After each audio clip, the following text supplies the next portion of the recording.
Hello everyone, and we are back with a new Hunter x Hunter chapter. This time we've got chapter 403, Results.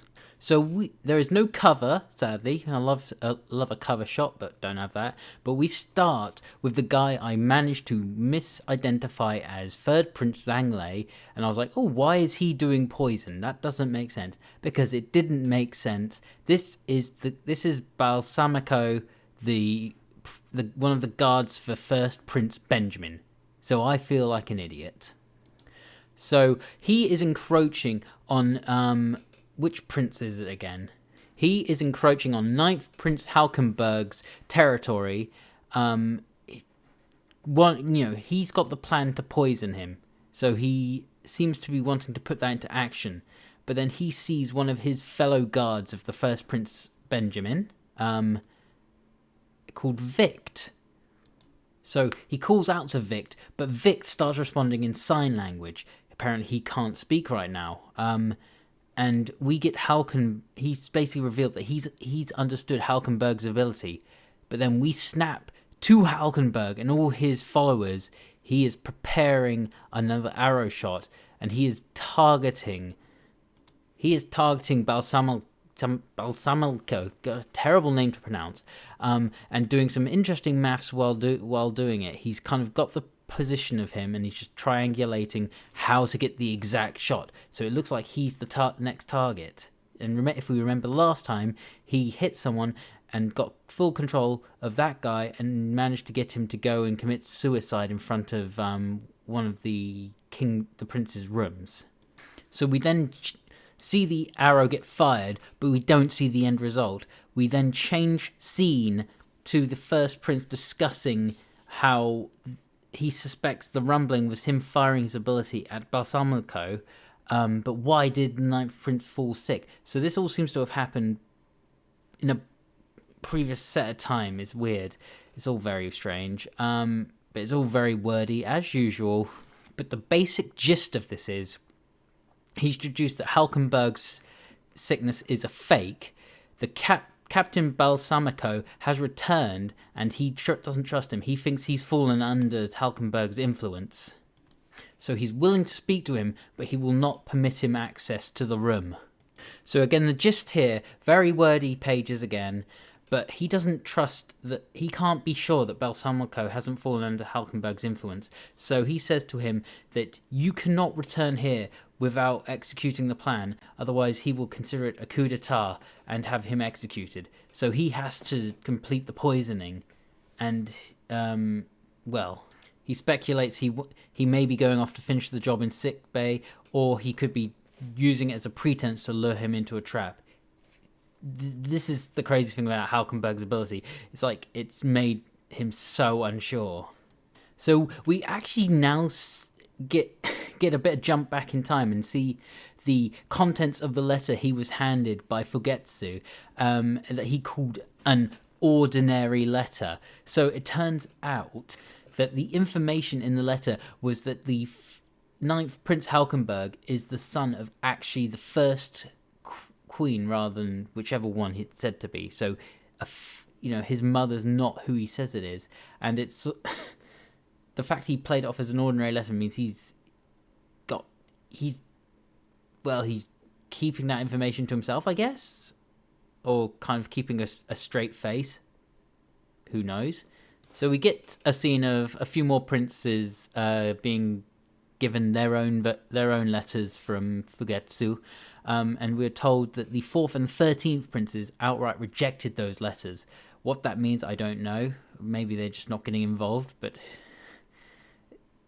the fake Kacho seemed eager for the 4th prince to read the letter, but so be it. But the important thing here was to get access to the 7th Prince Lazurus's room. They did that, so plan successful. And with the talisman that's now being used to kind of keep the spirits away from Fugetsu, she can get a good night's sleep, which is also important. So they also tell the queen, I forget, Queen Osho is her name? Woble's mother, the one that Kurapika's protecting. They tell her that the ship is coated in powerful nen that prevents escape, hence Kacho's death, And she's sad because it means that, the battle must continue until one prince remains. But then Kurapika retorts that there might actually be hope. And it appears Kurapika has a plan to protect not just Wobble, but the other young princes, to, I guess, prevent as many deaths as possible. So then we get a scenery change, and it's now third Prince Zanglei. He is still trying to work out what the deal with his Nem Beast is. It keeps producing coins, and it seems after 10 days it upgrades to a 10-piece coin or whatever, but he doesn't know what this means, and he's got his men around him giving some base suggestions that he's already thought of. So the only way he thinks he can progress is dealing with Kurapika. So he wants them to call room 1014, which is obviously where the 14th prince is, Kurapika is, etc.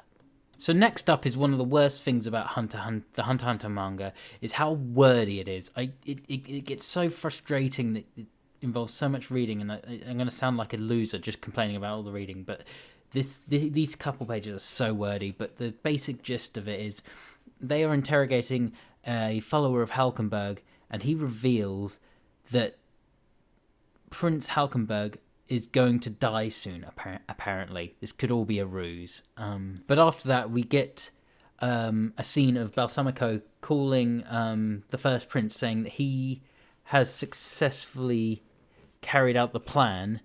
So supposedly Halkenberg's taken care of, maybe. And we see him in a sick bed. Not necessarily know what state he's in, but we might find that out next chapter. But then we get more of Kurapika's plan. He wants to reveal the contents of the letter that was given to 14th Prince. Even though this is all their plan, they made the letters. There was a letter to 14th Prince Wobble as well, given to Queen Osho, and they want to go public with it. And with all the information that was given to the other princes on the letters, they reckon that they might want to bargain, because they don't know what's in there. There could be some very serious stuff, and they might want that to stop being released. And they want to try and dampen the succession battle. They want this to kind of stalemate and not be completed.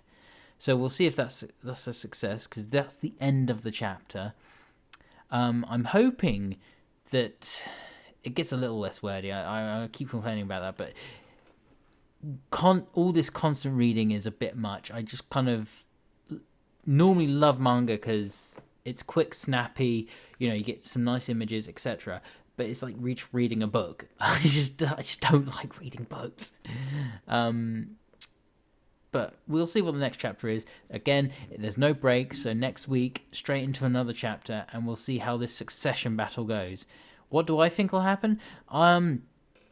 As for next prince who will go down, I don't know. I think Zhanglei's not in a good place because his Nem Beast doesn't seem very powerful yet. His ability seems a bit whatever, bit passive, so it puts him in a dangerous position. I think Fugetsu's a bit of a red herring. She's maybe an easy target. I don't think she'll go down. And I think Wobble, while an easy target, protected by Kurapika, should be fine. I think another potential one for the next prince to go down could well be I think it's the second prince, the one with the one where she gets killed and then her Nem Beast kills the culprit and absorbs their life energy or something. I think any skilled Nen user can probably bypass that and take her out quite easily. But we will see what happens next chapter. Thanks for watching. Any theories, I'd love to hear them, but I'll catch you next time. Bye now.